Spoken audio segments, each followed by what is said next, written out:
The coldest thing on the table was not the silver knife. It was my phone, face down beside my water glass, recording my father threatened to have me locked up, and I stayed quiet while something inside me snapped clean in half. My name is Serafina. I am 28, and I run a boutique hotel company in Boston that people suddenly pretend they always believed in. That afternoon, I was staring at a lobby mock-up on my tablet, arguing with myself about whether the marble looked too showy, when a text came in from my father, Dominic. Family dinner.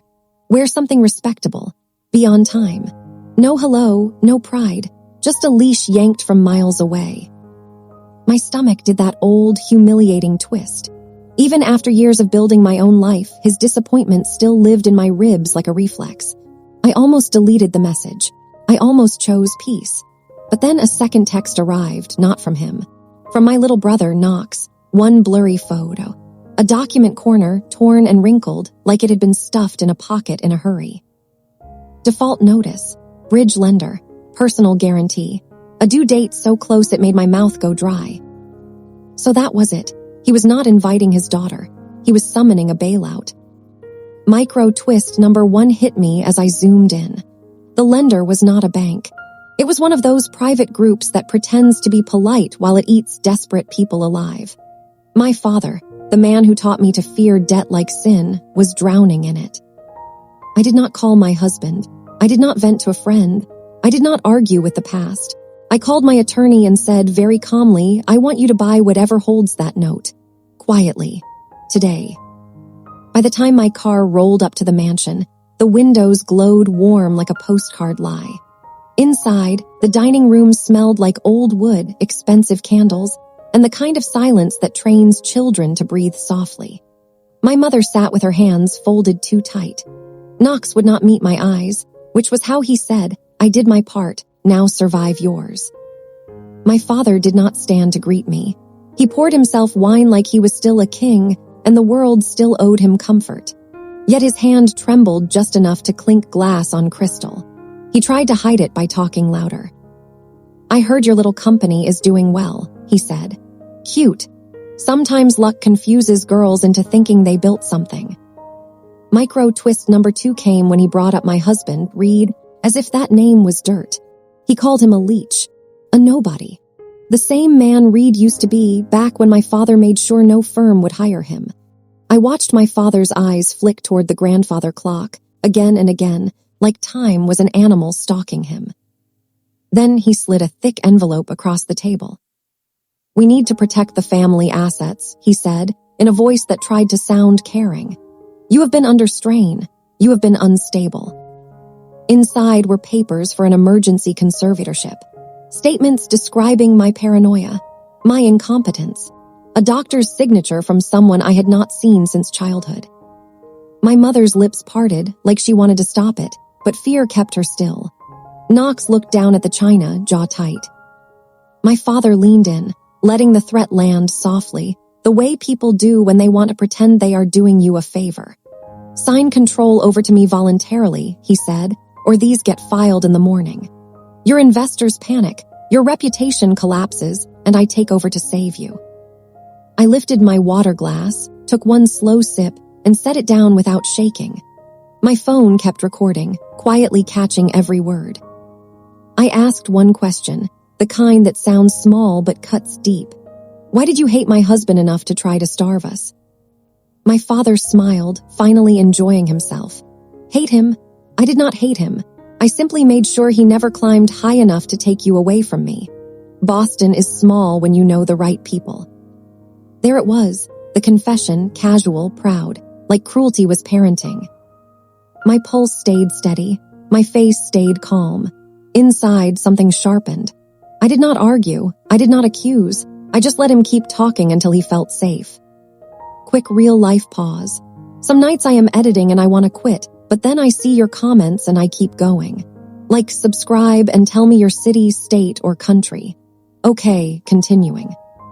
My father tapped the conservatorship papers with one finger. You have 5 minutes, Serafina. Sign, or you wake up somewhere locked, watching other people run your life. I looked at the clock. Then I looked at my phone. Then I looked straight into his eyes and smiled like I was about to surrender. I said one word softly, "Okay." And under the table, hidden by my napkin, my thumb sent a single text to my attorney: "Execute." My father's smile lingered, lazy and certain, because he thought my quiet okay was surrender. I reached into my clutch and pulled out a slim folder, not dramatic, not heavy, just neat. I placed it beside his envelope like I was setting down a menu. My mother's eyes flicked to it and back to my face, searching for panic. There was none. Dominic cleared his throat, savoring control. "Sign," he said, "and we keep this private, we keep you safe." I tilted my head, as if I was considering his mercy. Then I slid my folder toward him. He opened it. The color drained from his face so fast it looked like the room had stolen it. His fingers gripped the pages, then loosened, then gripped again. His mouth opened, but his pride fought the sound. Knox finally looked up, just once. His eyes went bright, the way they do when you watch a trap close perfectly. My father swallowed. "Where did you get this?" I kept my voice low. "From your lender." He tried to laugh, but it came out thin. "This is confidential." "So were the lies you paid a doctor to write about me," I said. "Yet here we are." He stared at the header again, like reading it a second time might change reality. His bridge loan, the personal guarantee, the collateral, his controlling shares pledged like a wedding ring he swore he would never pawn. My mother's hand trembled against her water glass. She did not speak. She did not interrupt. She just watched my father's face as if she was seeing the cost of living beside him for the first time. Dominic lifted his chin, trying to assemble his old authority. "You cannot buy that note. You are not involved in my finances." I nodded calm. "I was not, until you made me." He slapped the paper down, harder than he meant to, and the silverware jumped. I did not flinch. I did not even blink. I just turned my phone over, screen up now, and let him notice the red dot. His pupils tightened. "What is that?" "Insurance," I said softly. "The same kind you used to rip away from me when you wanted me afraid." He leaned forward, voice dropping into a warning that used to freeze my blood. "Turn it off." I tapped the screen once. I did not stop the recording. I lowered the brightness so the red dot disappeared. His shoulders eased. He thought he'd won a small battle. Micro twist number 3 was that I wanted him relaxed. I slid his envelope back toward him, gentle. "You wanted to make me look unstable. You wanted a paper trail. But you forgot something. You taught me how power works. It is not the loudest person in the room. It is whoever has the cleanest documents." His jaw worked. "Say what you want, Serafina. It does not change the fact that I will file those evaluations in the morning." I let a silence stretch, long enough for him to feel it. Then I said, "Go ahead." He blinked. "What?" "File them," I repeated. "Publicly. I would love for the court to see a petition built on a doctor's signature you bought with blackmail. I would love for the medical board to hear the audio. I would love for my investors to see how desperate you are." His throat bobbed. I leaned back in my chair like we were discussing paint colors. "But you will not have time. Because while you were drinking, my attorney was purchasing the note. While you were threatening me, my attorney was preparing the call." Knox's phone buzzed, then my mother, then my father's, like the house itself had started to hum. Dominic snatched his phone out and stared. His lips moved as he read. His hands, the hands that used to slam doors and lock gates, started shaking so hard he had to brace them on the table. I kept my voice even. "That message is the board secretary. The lender assigned your debt. The secured party changed, and the default has been declared." He looked up at me with something raw under the anger. Fear, not for money, for humiliation. "You would do this to your own father." I paused. "Not for drama, for accuracy. You are not my father," I said. "You have just been my landlord." He made a sound like he wanted to roar, but he stopped himself when he saw my mother watching. He turned toward her, pleading without saying please. "Constance, tell her to stop." My mother's lips parted.